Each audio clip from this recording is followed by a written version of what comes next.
Je voudrais replacer le sujet évoqué dans son contexte.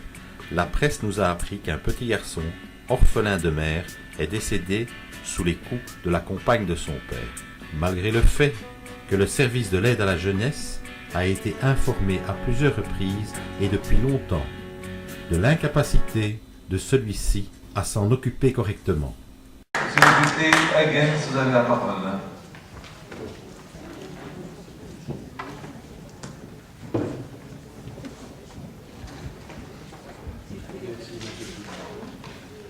Madame la ministre, Mesdames les ministres, chers collègues, mon interpellation sera relativement courte. L'essentiel ayant déjà été dit par le président. Comme vous le savez très certainement, la famille a toujours été une des valeurs fondamentales auxquelles le Front National est profondément attaché. Elle constituera d'ailleurs un des thèmes majeurs de notre prochaine campagne électorale. La mort d'un enfant est toujours une tragédie et ne peut laisser personne indifférent. Surtout, comme dans le cas du petit Noam, elle est en fait due à des agissements tout à fait inadmissibles d'adultes. C'est donc dans ce cadre-là que je suis intervenu auprès de la ministre compétente à la communauté française, la ministre de l'Enfance, de l'Aide à la jeunesse et de la Santé, en attirant son attention sur le manque de suivi de certains dossiers au niveau des services d'aide à la jeunesse, des SAJ en particulier.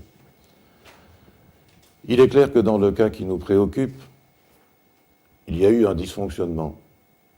Ce dysfonctionnement, il est tout à fait évident, puisque la famille de l'enfant avait attiré à maintes reprises l'attention des SAJ de Dinan sur le fait que les parents, et surtout que la belle-mère de cet enfant, étaient dans l'incapacité de s'en occuper correctement.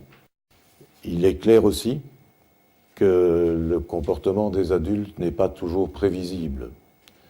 Néanmoins, on peut se poser la question de savoir, et ça a d'ailleurs été l'objet de ma question par rapport à mon intervention, s'il n'y a pas eu dans ce cas précis un réel dysfonctionnement.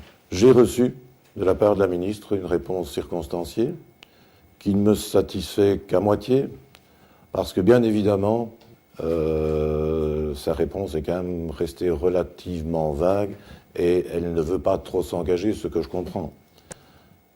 Mais il faut absolument agir, et je suis d'ailleurs déjà intervenu à maintes reprises au niveau de la ministre concernée. Il faut absolument arriver à ce que ce genre de dysfonctionnement ne se reproduise plus.